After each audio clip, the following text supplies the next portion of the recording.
Pendant que le Rwanda s'oppose au soutien politique et financier des troupes de la Communauté de développement d'Afrique australe SADC déployées dans l'est de la République démocratique du Congo, au motif que cela éloignerait la RDC des résolutions diplomatiques à ce conflit, l'Union africaine a apporté son soutien à la force régionale de l'Afrique australe, selon un communiqué rendu public le 9 mars 2024. Il a également été demandé à la Commission d'accélérer le transfert de l'équipement donné à la SADC, qui se trouve toujours à la base logistique continentale de l'UA à Douala au Cameroun, afin de soutenir les efforts visant à assurer une mise en œuvre efficace du mandat.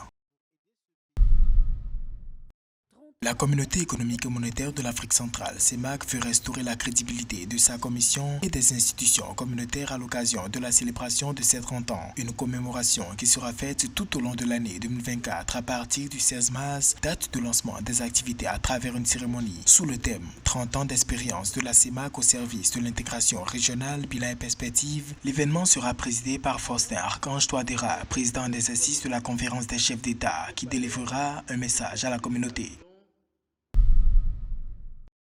Le secrétaire général de la Communauté de l'Afrique de l'Est, Dr Peter Matuki, a été rappelé le 15 mars de son poste à Arusha et nommé ambassadeur du Kenya en Russie dans le cadre des récents changements dans le service extérieur du président William Ruto. Il s'agit d'une décision prise pendant que Matuki, qui a été nommé à ce poste en 2021 sur recommandation du président Uhuru Kenyatta, n'avait pas encore terminé son mandat de 5 ans qui devrait se terminer en 2026. Des allégations de corruption faisant surface ont rendu intenable son maintien à la tête du secrétariat du bloc régional. Il s'agirait, selon des sources locales, du détournement de 6 millions de dollars du Fonds pour la paix au secrétariat.